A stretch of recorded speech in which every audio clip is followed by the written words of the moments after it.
Olá pessoal, então nas últimas aulas a gente falou um pouco sobre várias questões relacionadas à harmonia enquanto disciplina, né? Tentando cercar um pouquinho o que a gente vai fazer daqui a pouco, nas próximas aulas, especialmente na próxima aula e daí para frente. E a gente tentou fazer isso desde Pitágoras e as elaborações teóricas que levaram à base disso que a gente entende por harmonia hoje, passando pelo Renascimento até surgir os sistemas temperados, enfim, passos que foram fundamentais para se chegar e para se consolidar o que a gente chama hoje de harmonia tonal. Bem, se é verdade, né, que a gente até agora não abordou de maneira mais objetiva uma ou outra música tonal, e nem elaborou ainda na prática a manipulação dos elementos tonais, ainda assim, isso tudo que a gente viu e que ainda vai ver hoje, eu espero, vai ser útil para quando a gente estiver na prática trabalhando com exercícios tonais e pensando a respeito disso. Né? Bem, a aula de hoje ela pretende, né, trabalhar com uma perspectiva crítica e eu organizei ela nessas 5 partes aí. Na primeira, que é uma introdução, o que essa aula está fazendo aqui, eu pretendo contextualizar um pouquinho essa aula, já vou chegar lá. Na segunda, eu vou partir de um trecho de um livro que chama A Conquista da América, do linguista, filósofo búlgaro Tsvetan Todorov, em que ele aborda como é que o Colombo se confrontou com nomes, medidas, funções sociais de outras culturas quando ele chega à América e começa o processo de conquista. Na terceira parte, eu vou abordar, a partir de um texto do etnomusicólogo Steven Feld, a teoria musical e alguns elementos de harmonia dos Kaluri da Papua Nova Guiné. Na quarta parte, eu vou com um texto de um outro etnomusicólogo, que é o Gerdert Kubik, e vou falar um pouquinho sobre a organização das alturas em algumas culturas africanas. É um texto em que ele passeia em muitas regiões e culturas, enfim. E por fim, eu vou tentar relacionar essa multidão de coisas aí, que vocês devem estar se perguntando, né, que isso tem a ver com a disciplina, no texto que eu já disponibilizei para vocês, do musicólogo Kofi Agaú, e vou caminhar para a conclusão da aula, né, buscando pensar e convidar vocês a pensar sobre o que nós vamos de fato fazer ao longo do curso, né, a partir de uma reflexão crítica, enfim, que coloque isso talvez em contexto com coisas que estão aí sendo discutidas na sociedade, enfim, que são relevantes de se considerar. Então, antes de prosseguir e caminhar para uma direção um pouco mais prática e artesanal, né, de uso da harmonia tonal, eu resolvi incluir essa aula no curso e é um risco que eu falei para vocês, né, na primeira aula, que eu ia tentar algumas coisas e essa é uma coisa nova que eu estou tentando.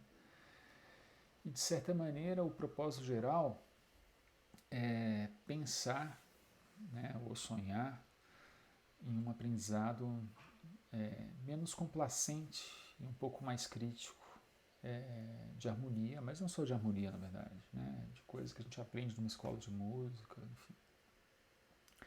E eu espero que isso nos ajude a elaborar certos questionamentos ao longo das nossas atividades que vão servir para a gente pensar de maneira talvez menos convencional sobre o que a gente vai estudar e a conexão dessas coisas, então, com temas como colonialismo, racismo, enfim, eurocentrismo. Bom, e por que eu estou usando esse termo, então, complacente, né? Porque no terreno do ensino da música,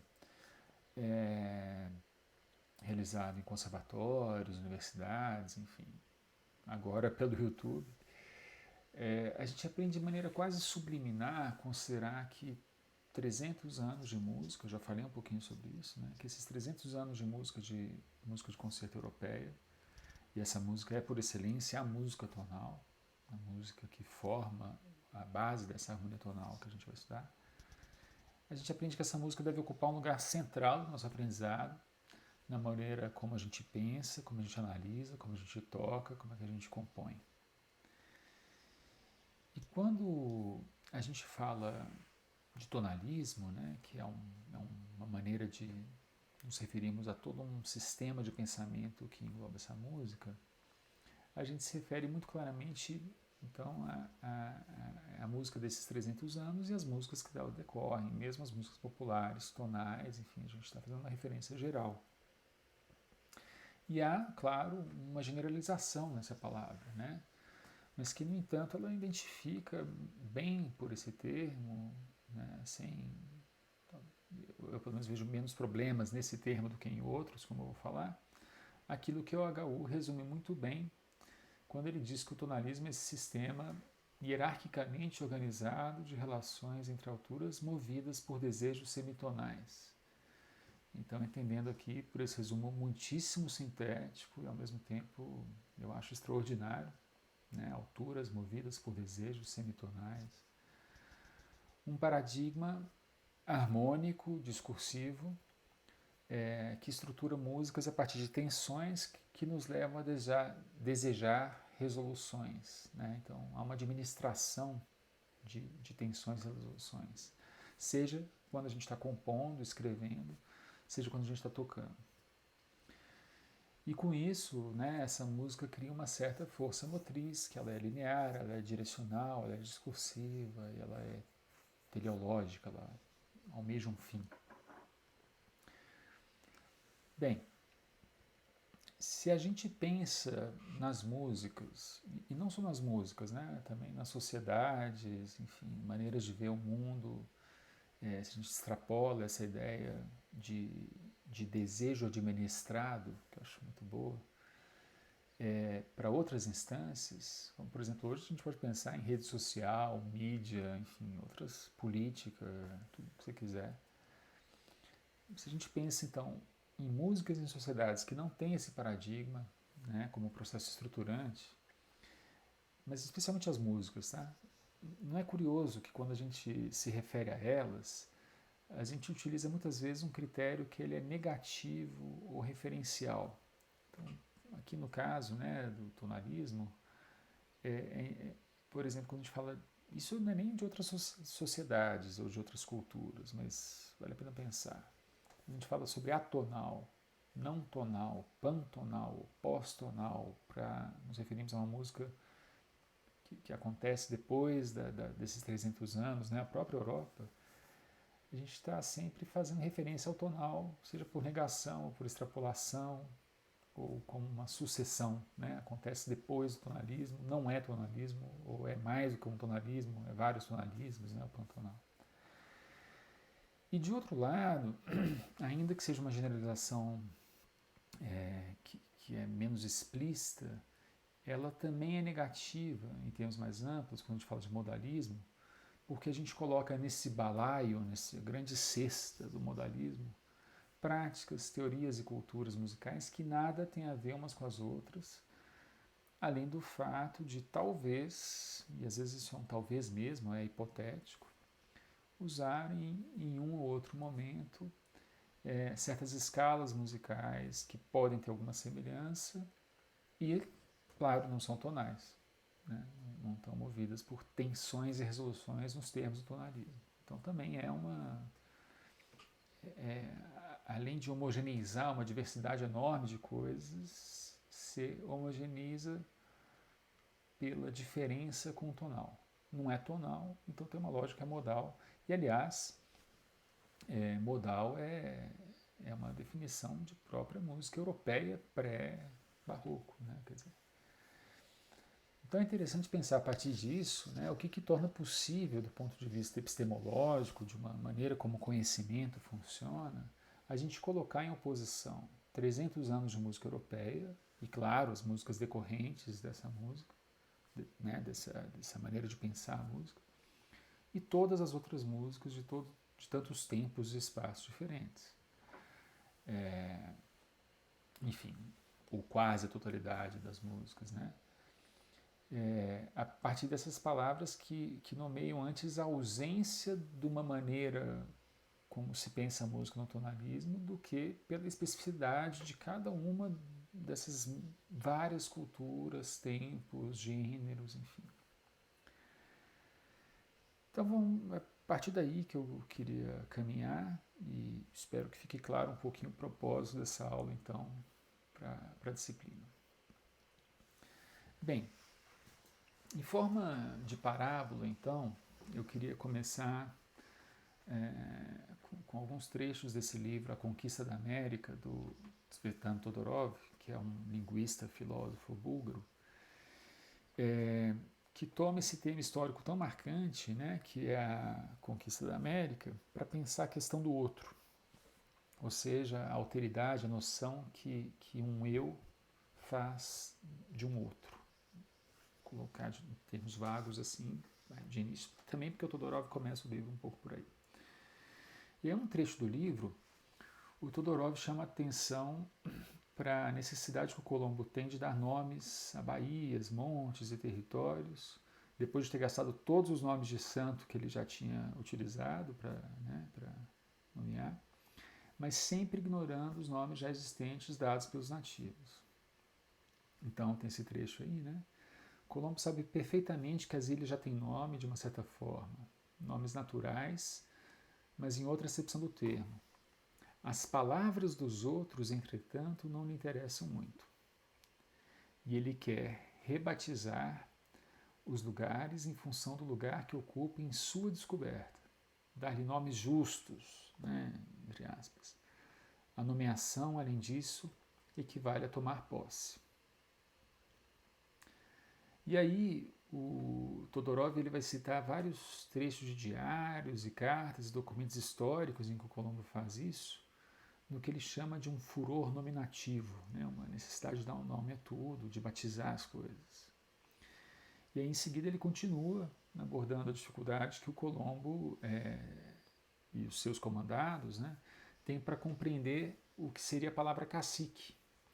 E ele sempre busca uma função nessa cultura aqui tão estranha dele, né, que seja exatamente compatível àquela que existe na Espanha. E aí, aqui está um episódio significativo, uma espécie de paródia do trabalho etnográfico.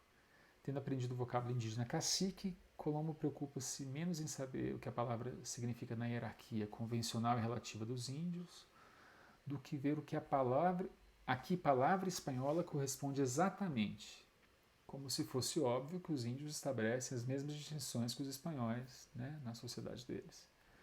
Colombo não duvida nem por um segundo de que os índios, como os espanhóis, distinguem entre fidalgo, governador e juiz. Sua curiosidade limita-se ao exato equivalente indígena desses termos. Então ele tem esse tipo de relação, né, com a outra cultura, de imaginar que eles ou têm um nome e uma função exatamente igual a dele, ou não faz sentido. E aí ele faz uma observação semelhante quando Colombo precisa calcular a circunferência da Terra, ele acha que está indo para a Índia, né, a partir do trabalho do astrônomo árabe Al-Farghani, que está no texto, está Alfragamos, acho que tem vários variantes do nome, né? E ele não percebe que o astrônomo do século IX, enfim, árabe, de um outro contexto, trabalhava com milhas náuticas e não com aquelas romanas, que eram diferentes das milhas romanas.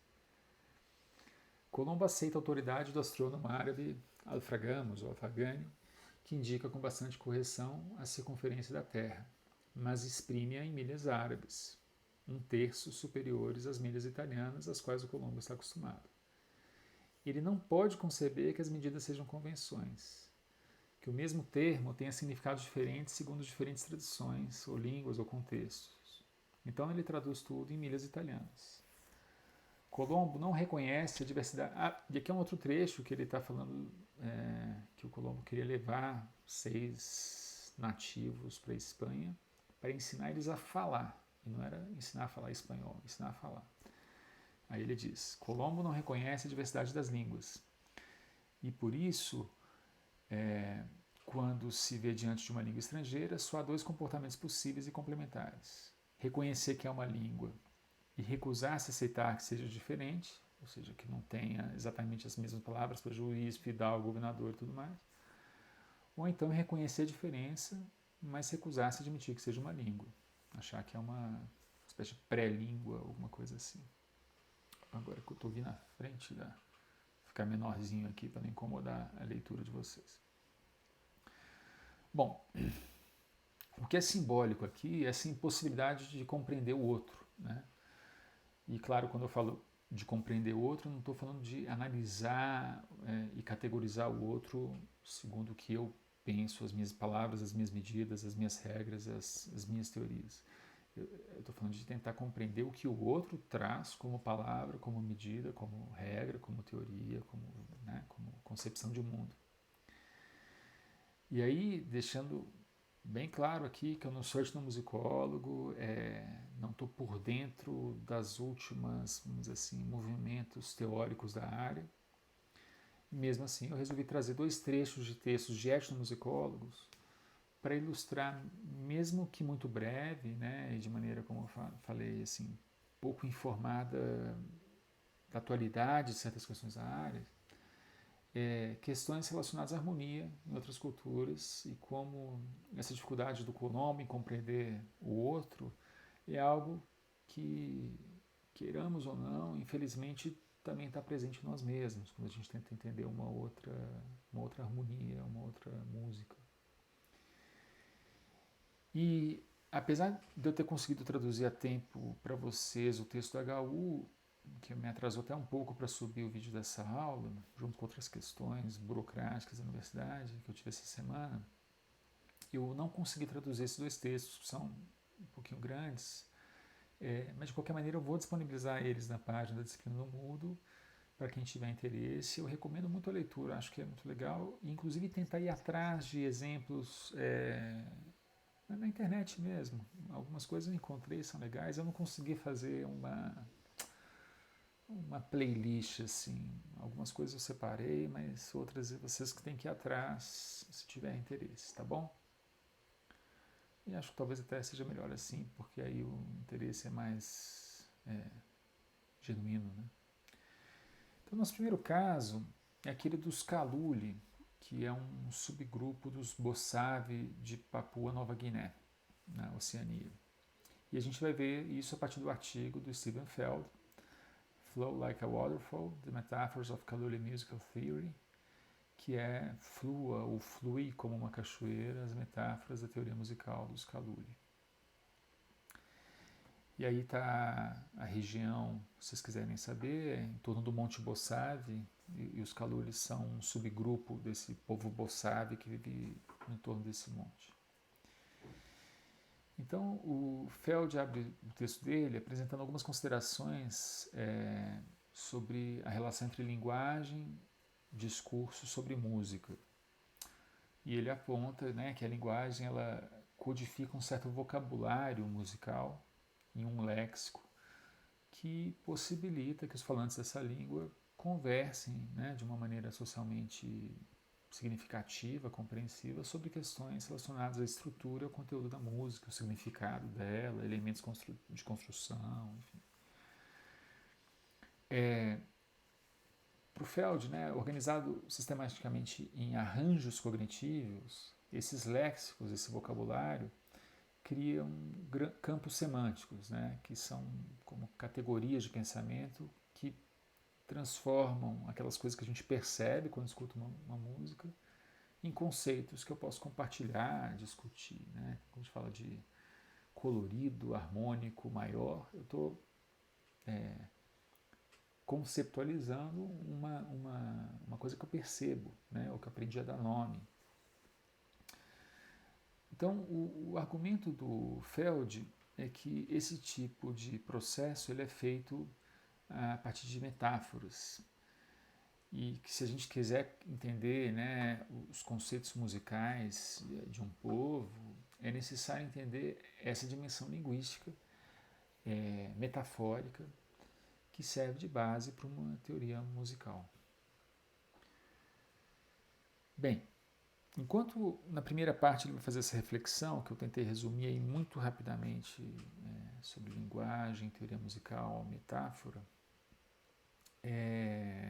então né, ele desenvolve essas ideias, dá exemplos inclusive nas línguas ocidentais, enfim, palavras que têm duplo sentido e que são utilizadas também para música ou para outra coisa. Na segunda parte, ele aborda mais concretamente como é que os Kaluli compreendem alguns aspectos da sua música. Então, ele vai abordar em especial essa cerimônia, eu não sei se fala gisalo ou guisalo, então fica aí uma dúvida, tá? Que são cerimônias que duram uma noite inteira e que podem servir ao encontro dos Kaluli com os espíritos, né, que eles acreditam, enfim, e são mediados por músicas que, segundo Feld, têm o propósito, a função, enfim, de tornar os participantes nostálgicos, reflexivos, sentimentais e, segundo ele, frequentemente levando eles às lágrimas. E eu não vou entrar em grandes detalhes, porque isso tudo está no texto, enfim, vocês podem percorrer um pouquinho mais o texto lá. Mas o que é legal, talvez né, o que é mais interessante nesse texto aqui, por que eu trouxe ele, né, é ver como é que os Kaluli lidam com essas notas. Ela é influenciada por essa atmosfera tristonha, que faz referência ao mito de uma criança que a irmã recusava alimentar e aí ele morre e vira ele vira uma pomba, que é essa pombinha Muni, ou Muni, não sei, tem aí o nome científico dela, e em português é a pomba de fruta da barriga laranja. Eu coloquei aí, vocês podem escutar, dois cantos gravados desse pássaro.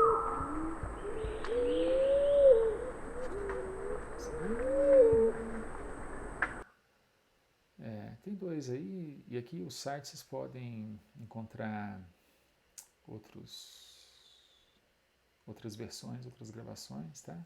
É um site super legal, chama Xenocanto, cheio de canto de pássaro de todo mundo. E é essa pombinha aí bonitinha de peruquinha rosa. Bom, e aí eu recomendo muito, na verdade, é que vocês quiserem ler esse texto, tem um trecho específico que chama Composition, Melody and Text no texto do Feld. Se vocês tiverem dificuldade com língua inglesa, podem utilizar o Google Translator, não é uma linguagem complicada, enfim. E lá ele explica como é que os Kaluli têm termos muito específicos para nomear intervalos descendentes de segunda maior, que chama Gese ou Gese, não sei, e de terça menor, que lembram os cantos desse pássaro. Ali estava mais para segunda maior, mas pode ser que tenha um meio termo em alguns lugares. E ao mesmo tempo, o Sá, né, que denomina a terça menor, por exemplo, ele também é o termo utilizado para cachoeira. E aí tem várias combinações, né? Por exemplo, Sagu, ou acho que é assim que fala, é o som da cachoeira, mas também se refere a descer a um centro tonal. Então a metáfora da cachoeira é a metáfora de uma terminação que chega num centro, numa nota principal, vamos chamar assim. Sagulu é o centro tonal sustentado. Gulu é essa onomatopeia para o som da queda de água contínua, né? Imaginando que seja algo por aí. E sagulab, que é um verbo, é cantar uma linha que se move e desce a um centro tonal. E aí tem a ideia quase que de uma piscina formada pela cachoeira e a água desce a esse nível, né? Bom, o Feld ele vai abordar ainda certos termos que os Kalula utilizam para definir certos gestos melódicos, né, utilizando outras metáforas que também são relacionadas à queda da água. Então, por exemplo, essa da piscina, né, que a cachoeira desce num determinado nível ideal de água, né, enfim, num plano.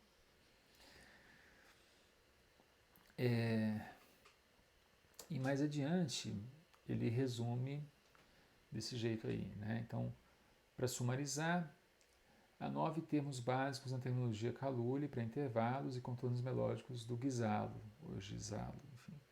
Dois deles dão nomes, faltou um S ali, a intervalos específicos, e 2 outros descrevem a duração e movimento em direção ao centro tonal.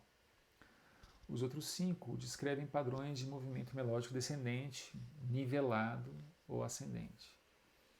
Aí tem vários outros termos lá que eu acho que é legal vocês verem. Por exemplo, tem um termo que é cantar sem emitir som, imaginar as notas, enfim, tem vários nomes lá, o cantar quase murmurando, enfim.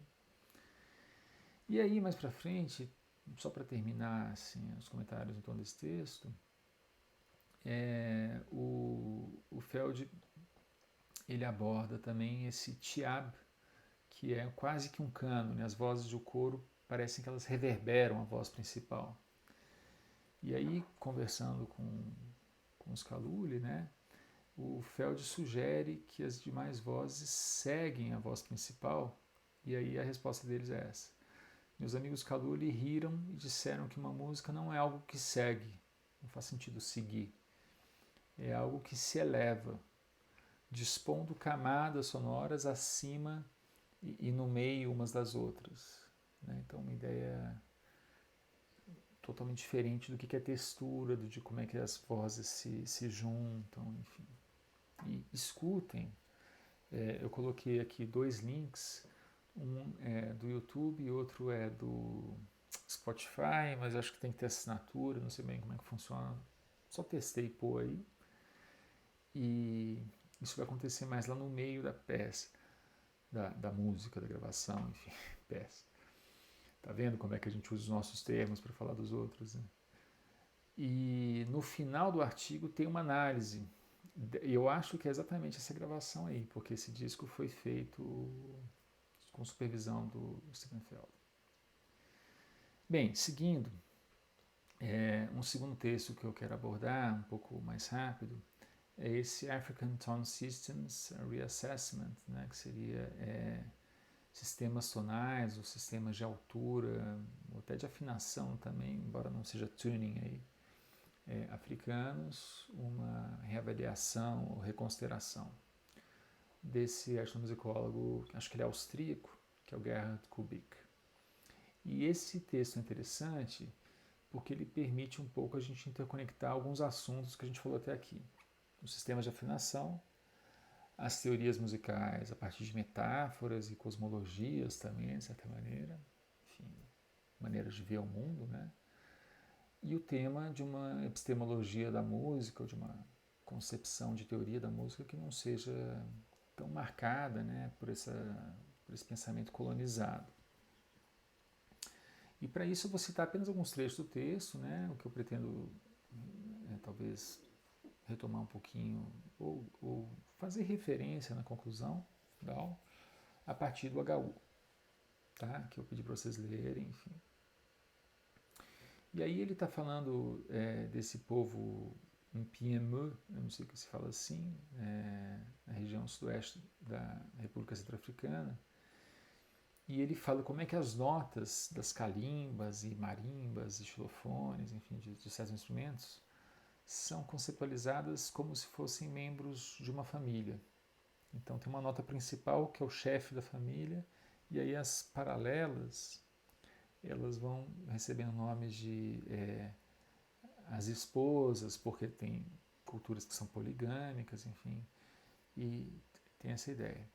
E aí, depois, num segundo trecho, né, que é esse que começa aqui, primeiro, ele está conversando com esse informante, eles usam esse termo informante, né, mas enfim, alguém da cultura ali, e explicando como é que se pensa as notas, né? Então ele usa a mão assim, põe a mão perto do chão e explica que isso representa o tamanho da nota. Então ele toca numa espécie de uma calimba e era uma nota aguda, então a mão bem baixa. Aí ele vai subindo a mão e gradualmente ele vai tocando notas mais graves. Né? As posições da mão enquanto moviam para cima significavam um aumento do tamanho da criança quando ela se torna mais velha. Eles relacionam nota não com altura no sentido nosso de agudo é alto e grave é baixo, mas com tamanho, né? ou com... enfim, é um pouco diferente, né? Mas com estatura, talvez, né? De uma pessoa. Um homem é alto e fala grave, uma criança é pequenininha e fala agudo. Um passarinho é pequenininho e fala agudo, um boi, um bicho grande, né? Então, os conceitos, né, para falar, para representar de notas, eles seguem um outro tipo de metáfora, que não é a nossa metáfora de altura desvinculada do ser humano. Está ligado a como é que uma criança se torna adulto. Então é interessante pensar como é que tem uma arbitrariedade aí. E depois o Kubik ele vai dar vários exemplos de como é que em diferentes culturas musicais africanas lidam com com a organização das alturas, instrumentos como xilofones, calimbas, harpas, muitas vezes utilizando essa lógica do parentesco, tá? Então é uma coisa que também parece que, enfim, acontece em algumas culturas africanas. Desculpem falar assim de maneira tão genérica, mas eu sou ignorante, né, a respeito disso. Quer dizer, acho que a gente tem que ter a atitude de cada vez mais procurar e compreender outras lógicas e epistemologias. E aí, sobre afinações, né, o Kubik também vai abordar isso, e ele chama atenção para como a gente tem dificuldade, quando a gente ouve a música de uma cultura diferente, em reconhecer padrões de afinação que são diferentes daqueles aos quais a gente está acostumado. Talvez quem brincou com o tecladinho eletrônico lá que eu fiz de afinações pode ter essa impressão também. Ele dá, então, vários exemplos de escalas africanas que são não equidodecafônicas como a nossa, ou seja, divisão em 12 partes iguais, mas elas são equiheptatônicas, 11 partes iguais à escala, ou equipentatônicas, e geram então esses intervalos. Simples, dividam 1200 por 11 ou 1200 por 5, vocês vão encontrar números. 1200 por 11 vai dar 109, dá uma dízima lá, eu arredondei. E a gente escuta e tende a ajustar. Então vai falar, a escala é pentatônica. Que pentatônica? Qual pentatônica? Né? Então, quando a gente usa muito esse termo de falar que esse raciocínio, né, de falar que pentatônica é uma escala modal que acontece no mundo todo. Bom, qual pentatônica? Né? Quais são os limites de para alguém aceitar que aquilo ali está afinado? Então, um sistema de alturas que a gente está habituado culturalmente, né? A gente tende a pensar que tudo que escuta se encaixa nele. E quando algo não se encaixa, é difícil escutar essa coisa como legítima. Não sei como... É difícil que a gente não tente corrigir cognitivamente isso. Corrigir, claro, entre aspas, né? E aí ele fala aí de vários exemplos, né, de pessoas que escutam essas músicas, né, pessoas do Ocidente que escutam essas músicas e fazendo teste, todas tentam corrigir. E aí, a partir disso, o Kubik também vai abordar as influências coloniais em referências de afinação e sistemas de afinação. Então, por exemplo, entre os Bakongo, que é na região, né, do Congo, a adoção a partir de influência de missionários, né, e colonizadores do diapasão em Lá. E a aceitação dos próprios colonizados de que as suas escalas equipentatônicas podem ser traduzidas nas escalas do colonizador. Então não é só a gente que corrige quando escuta, mas é o processo de colonização, a gente, enfim, né, a gente também, porque a gente está moldado já por esses sistemas. O colonizador que chega não só não entende aquelas escalas equipentatônicas, como faz o próprio nativo não mais ver diferença. E aí ele dá esse exemplo de um músico que ele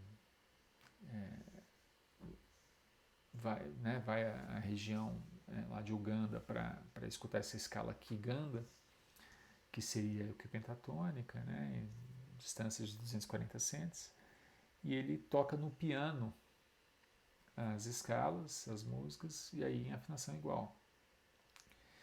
E ele se surpreende com isso, porque ele já tinha ido antes, né, e conversado com um outro músico, o Evaristo Muinda, que está aqui, e para o Muinda isso não seria aceitável. Ele fica se refletindo: a que momento isso se tornou aceitável? Será que sempre foi aceitável? Enfim, é uma reflexão bastante interessante. E ele vai falar, inclusive, de outros contextos de músicos de culturas que a precisão de afinação é tão ligada à série harmônica que se você toca uma terça maior de 400 cents, como a nossa, de afinação igual, é inaceitável. Então é muito interessante, né, esses pressupostos que a gente tem serem, enfim, colocados em questão aí na prática, né, para alguém que fez trabalho de campo e tal. Bem, e aí eu vou tentar costurar essas coisas todas aí a partir desse texto, então, o tonalismo como força colonizadora da África, na África, perdão, não sei porque ficou assim, depois vou corrigir, do Kofi HU, que eu traduzi, enfim, disponibilizei lá para vocês. Eu estou em processo de revisão para publicar esse texto, então por isso eu pedi para vocês não circularem muito ainda, né? E o argumento, então, do HU é que o tonalismo não é apenas esse sistema musical europeu elaborado ao longo de séculos que estabelece o que a gente disse no início da aula, né?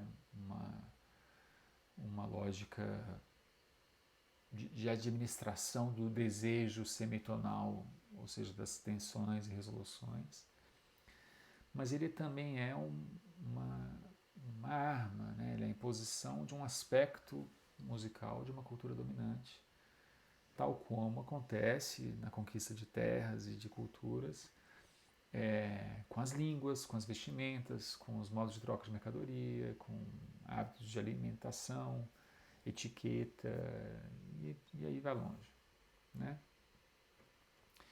Então, para além desse próprio sistema de tensões e relaxamentos baseados em desejos semitonais, né, que o HU inclusive aponta como eles se simplificam, né, quando eles são levados, enfim, algumas sutilezas de tratamento de harmonia tonal, por exemplo, não se leva quando você quer fazer coros, enfim, em comunidades religiosas e evangelização. Mas a gente poderia somar, inclusive, para além disso, né, os próprios sistemas de afinação, as metáforas que são utilizadas para escrever linguisticamente os elementos da música, enfim. Não sei como é que é nesses povos que falam que a nota grave é alta, né? Ela tem estatura alta, a nota aguda tem estatura baixa. Como é que é hoje em dia? Né? Como é que eles lidam com esse tipo de incompatibilidade em termos de metáforas com as nossas metáforas? Né? E aí, assim, né? Então, acho que é interessante pensar nessa espécie de idioma musical que ele é levado, ele é imposto, mas não só nesse idioma musical harmônico, mas, né, no sistema de afinação, as metáforas para descrever a música, os instrumentos, timbres, os modos de emissão vocal, aquilo que a gente considera como belo, bem refinado ou não, enfim, né? Nada garante que vai ter uma correlação com os hábitos de um povo que sofre o processo de colonização. E aí a gente chega ao início do texto do HU, que, enfim, como eu disse, eu traduzi ele, inclusive, para que vocês pudessem lê-los sem eu precisar repercorrer. Então, não vou ficar aqui percorrendo todos os exemplos do HU. Muitos deles vocês vão encontrar na internet se procurarem. Esses dois, especificamente, foram os mais difíceis. Eu não encontrei a versão EUE, que é, né, essa cultura de Gana. Mas o que é interessante é que esses primeiros exemplos, né, que são hinos protestantes, né, são desconcertantemente próximos do tipo de coisa que a gente vai fazer muito nas próximas aulas, que é imitar ou adaptar de maneira extremamente simplificada, porque a gente não está em Leipzig em 1720, sei lá, e num contexto bastante estranho a esse de origem, né, o estilo harmônico tonal de hinos homofônicos protestantes típicos do século XVII e XVIII. Esse hino aí, ele é do século XIX, né, é um contexto um pouco diferente, mas ele imita também algo antigo, já a primeira versão, né, a versão original, que é essa da esquerda, e a da direita, que tem adaptação para EUE, ele vai ser um pouco mais estranho, né? Porque ele vai mudar elementos musicais, de articulação, enfim. Então, é essa reflexão de partida do HU. E eu deixei aí do lado, então, o vídeo da palestra, no momento específico que ele fala disso, uma versão desse hino aqui, à esquerda, num disco de hinos desse gênero aí, enfim, acho que é presbiteriano, não sei. E embaixo não é o mesmo hino, mas é um hino EUE, então enfim, é uma adaptação de hinos desse tipo para o idioma EUE, e aí vocês vão ver um pouco o tipo de tratamento de arranjo, enfim, acho que é legal só para ter uma ideia um pouco, talvez mais concreta do que é que o HU está falando. Então, resumindo, né, eu não gostaria de começar esse processo da gente tentar emular estilos de escrita harmônica europeia do século XVIII, enfim, sem chamar atenção para esse fato, né, e ao menos nesse momento estimular uma reflexão crítica a respeito disso, levando em conta os múltiplos aspectos que isso tem, né. E ao mesmo tempo, quer dizer, eu não quero colocar isso de uma maneira. Acho que a gente não pode simplificar esses processos, quer dizer, a gente tem que pensar a respeito deles de maneira crítica, mas não simplificar, acho que a palavra é essa.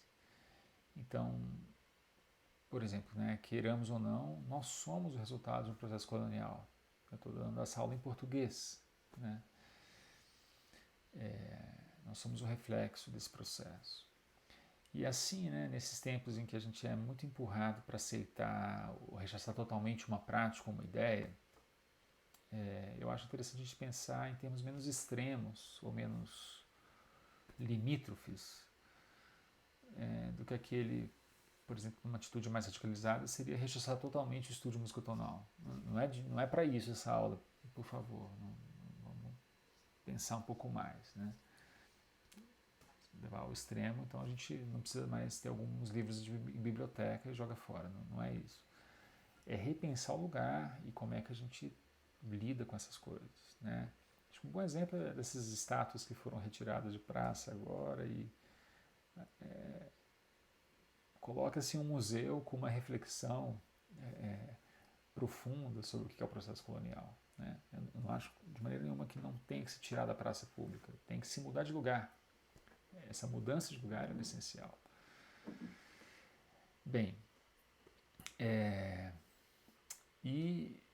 e aí, né, eu acho que é um pouco também interessante a gente pensar como é que o próprio tonalismo ele se ramificou na nossa cultura.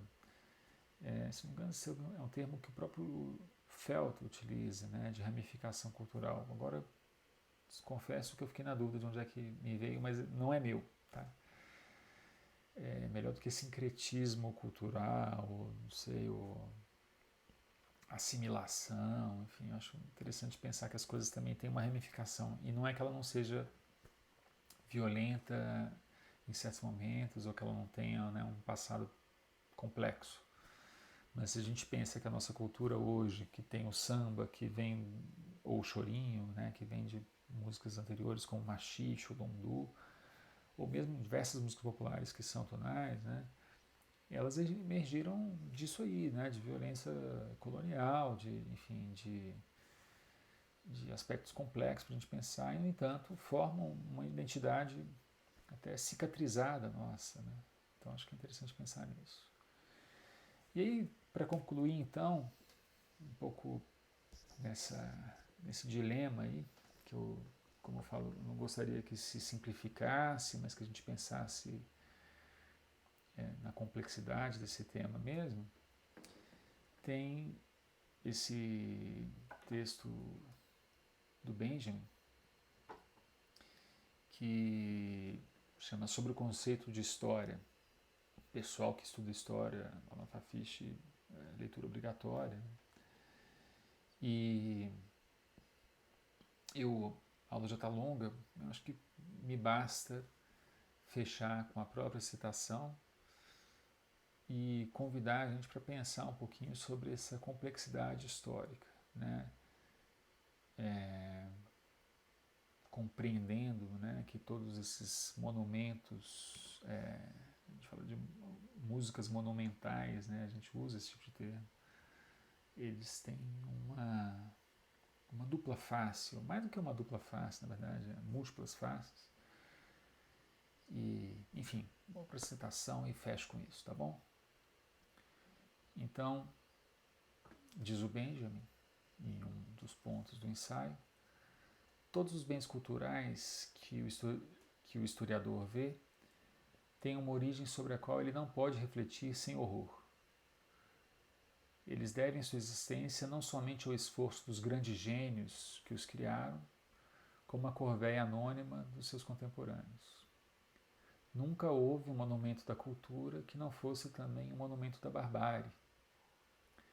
E assim como a cultura não é isenta de barbárie, não é tampouco o processo de transmissão da cultura. Enfim, eu vou fechar com isso, pensando que os corais monumentais que nós vamos estudar não deixam de ser monumentos da cultura, de uma cultura.